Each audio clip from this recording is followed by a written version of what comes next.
গৌৰৱ গগৈ মুখ্যমন্ত্ৰী হলে খোল খাব হিমন্তৰ ফাইল খোল খোৱাৰ ভয়ত থৰকাচুটি হেৰুৱাইছে মুখ্যমন্ত্ৰী হিমন্তই। গৌৰৱৰ হাতত কি ফাইল আছে মুখ্যমন্ত্ৰী হিমন্তৰ। গৌৰৱ হিমন্তৰ যুঁজত এইবাৰ এন্ট্ৰি ৰিপুণ বৰাৰ। বিজেপি নেতা মন্ত্ৰীৰো আছে পাকিস্তান কানেকশ্যন। বৈদেশিক মন্ত্ৰী জয়শংকৰৰ পত্নী জাপানৰ, পুত্ৰ ব্ৰিটিছ নাগৰিক। সাংসদ গৌৰৱ গগৈৰ বাবে টোপনি নোহোৱা হৈছে মুখ্যমন্ত্ৰী ডক্টৰ হিমন্ত বিশ্ব শৰ্মাৰ। ৰাজ্য চৰকাৰৰ সকলো কাম কাজ এৰি কেৱল গৌৰৱ গগৈক লৈ ব্যস্ত হৈ পৰিছে ৰাজ্যৰ মুখ্যমন্ত্ৰীগৰাকী। কিন্তু কিয়? এই সন্দৰ্ভত এইবাৰ চাঞ্চল্যকৰ মন্তব্য আগবঢ়াইছে প্ৰাক্তন মন্ত্ৰী ৰিপুণ বৰাই। ৰিপুণ বৰাই সদৰি কৰা মতে আগন্তুক বিধানসভা নিৰ্বাচনত বিৰোধী দলৰ মুখ্যমন্ত্ৰী পদৰ প্ৰাৰ্থী হ'ব পাৰে গৌৰৱ গগৈ।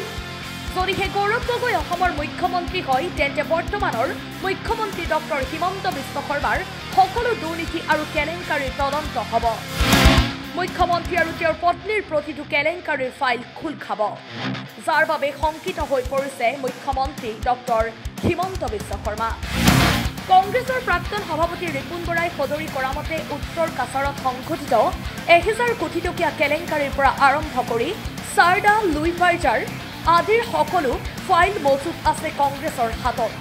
তেনেদৰে মুখ্যমন্ত্ৰী আৰু তেওঁৰ পত্নীয়ে চৰকাৰী বিভাগত সংঘটিত কৰা ব্যাগুম কেলেংকাৰীৰ লগতে চৰকাৰী মাটি কৌশলেৰে নিজৰ নামত কৰি লোৱাৰ অভিযোগো আছে মুখ্যমন্ত্ৰী আৰু তেওঁৰ পৰিয়ালৰ বিৰুদ্ধে। এনে অজস্ৰ অভিযোগৰ ফাইল এটা এটাকৈ খোল খাব, যাৰ বাবে শংকিত হৈ পৰিছে মুখ্যমন্ত্ৰী।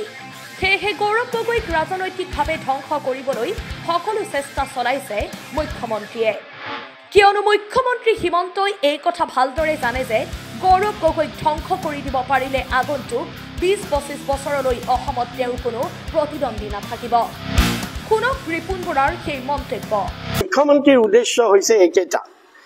নাম্বাৰ 1 উদ্দেশ্য হৈছে মুখ্যমন্ত্ৰীয়ে কিবা কৰি নিশ্চিত হৈছে যে 26ৰ বিধানসভা নিৰ্বাচনত কংগ্ৰেছ দলৰ পৰা হয়তো গৌৰৱ গগৈ মুখ্যমন্ত্ৰীৰ প্ৰাৰ্থী হিচাপে প্ৰক্ষেপিত হ'ব পাৰে। আৰু যদি গৌৰৱ গগৈ মুখ্যমন্ত্ৰীৰ প্ৰাৰ্থী হিচাপে প্ৰক্ষেপিত হয় তেতিয়াহ'লে 26ত কোনো কাৰণত বিজেপি চৰকাৰ নাহে আৰু হিমন্ত বিশ্ব শৰ্মাও দ্বিতীয়বাৰ মুখ্যমন্ত্ৰী হোৱাৰ সপোন বাস্তৱায়িত নহয়। গতিকে তেওঁ এতিয়া ভাবিলে তেতিয়াহ'লে ৰাস্তা কি? গৌৰৱ গগৈক ধ্বংস কৰিব লাগে। নাম্বাৰ 1। নাম্বাৰ 2, হিমন্ত বিশ্বই লং টাৰ্মৰ কাৰণেও ভাবিছে অনাগত দিনত অসমৰ ৰাজনীতিত হিমন্ত বিশ্বক যদি প্ৰতিদ্বন্দ্বী হিচাপে থিয় হ'ব একমাত্ৰ গৌৰৱ গগৈয়ে হ'ব এইটো জেনেৰেশ্যনত। গতিকে সেইটো এটা হিমন্ত বিশ্ব শৰ্মাই ভাবিছে যে তেওঁক প্ৰতিদ্বন্দ্বী যদি হয় অকল গৌৰৱ গগৈ হ'ব আৰু কোনো নহয়, গতিকে তেওঁক শেষ কৰিব লাগে। নাম্বাৰ 2। নাম্বাৰ 3, যে বিগত কালছোৱাত গৌৰৱ গগৈয়ে আমাৰ সংসদৰ বাহিৰে ভিতৰে তেওঁ যিটো পাৰদৰ্শিতা দেখুৱালে আৰু যিটো পাৰদৰ্শিতাৰ কাৰণে তেওঁ ভাৰতবৰ্ষৰ নিচিনা ইমান শক্তিশালী গণতান্ত্ৰিক দেশ, বিশ্বৰ আটাইতকৈ ষ্ট্ৰংগেষ্ট ডেমক্ৰেটিক কাণ্ট্ৰি, এই কাণ্ট্ৰিখনৰ পাৰ্লিয়ামেণ্টত ইমান কম বয়সতে বিৰোধী দলৰ উপদলপতি পদটো পালে, এবাৰ নহয় দুবাৰকে পালে, তাত হিমন্ত বিশ্ব শৰ্মা সাংঘাতিক ধৰণে শংকিত হৈছে। গতিকে গৌৰৱ গগৈ শেষ কৰিব লাগে। 4 নম্বৰটো হৈছে তেওঁৰ উদ্দেশ্য যে যোৱা 24ৰ লোকসভা নিৰ্বাচনত হিমন্ত বিশ্ব শৰ্মাৰ ধন বল, বাহুবল, জনবল সকলোকে চেৰ পেলাই গৌৰৱ গগৈ যেতিয়া জয়ী হ'ল, সাংসদ হ'ল আৰু তেওঁৰ গ্ৰহণযোগ্যতা তাৰ পিছত গোটেই অসমত চাৰিওফালে বৃদ্ধি পাব ধৰিলে, তেতিয়া হিমন্ত বিশ্ব শৰ্মাই ভাবিলে যে মোৰতো 26ত গাড়ীখনটো যাবই, গাড়ী যোৱাৰ উপৰিও মোৰ কি হ'ব পাৰে যে মই কংগ্ৰেছৰ দিনত 14 বছৰ, এনে আমাৰ 15 বছৰ, তেওঁ 14 বছৰ মই মন্ত্ৰী থাকোঁতে মোৰ যিবিলাক দুৰ্নীতি মই কৰিছিলোঁ, লুইচ বাৰ্জাৰ কেলেংকাৰী, সাৰদা কেলেংকাৰী, ডিমা হাছাওৰ 1000 কোটি টকীয়া ডিমা হাছাও ডিষ্ট্ৰিক্ট কাউন্সিলৰ 1000 কোটি টকীয়া কেলেংকাৰী এই কেলেংকাৰীবিলাক আৰু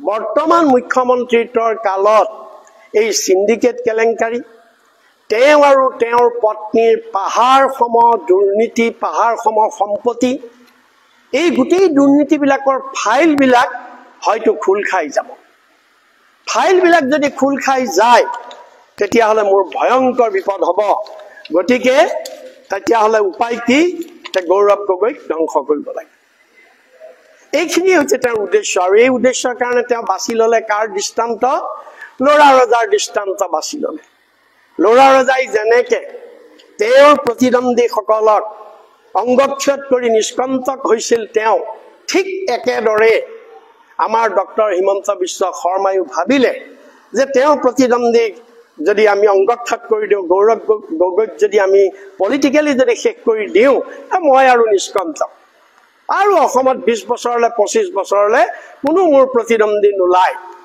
গতিকে এইখিনিয়ে হৈছে মূল উদ্দেশ্য তেওঁ আৰু এই উদ্দেশ্য আগত ৰাখিয়েই তেওঁ এই ষড়যন্ত্ৰখিনি কৰিলে প্ৰাক্তন মন্ত্ৰী ৰিপুন বৰাৰ এনে চাঞ্চল্যকৰ মন্তব্যৰ পৰা এই কথা এক প্ৰকাৰ স্পষ্ট হৈছে যে আগন্তুক বিধানসভাৰ নিৰ্বাচনত কংগ্ৰেছ তথা বিৰোধী দলসমূহৰ উমৈহতীয়া মুখ্যমন্ত্ৰী পদৰ প্ৰাৰ্থী হ'ব গৌৰৱ গগৈ তদুপৰি যদিহে গৌৰৱ গগৈ মুখ্যমন্ত্ৰীৰ পদত অধিষ্ঠিত হয় তেন্তে মুখ্যমন্ত্ৰী হিমন্ত বিশ্ব শৰ্মা আৰু তেওঁৰ পৰিয়ালে কাৰাগাৰৰ আলহী হোৱাটো এক প্ৰকাৰ খাটাং news desk report NV Live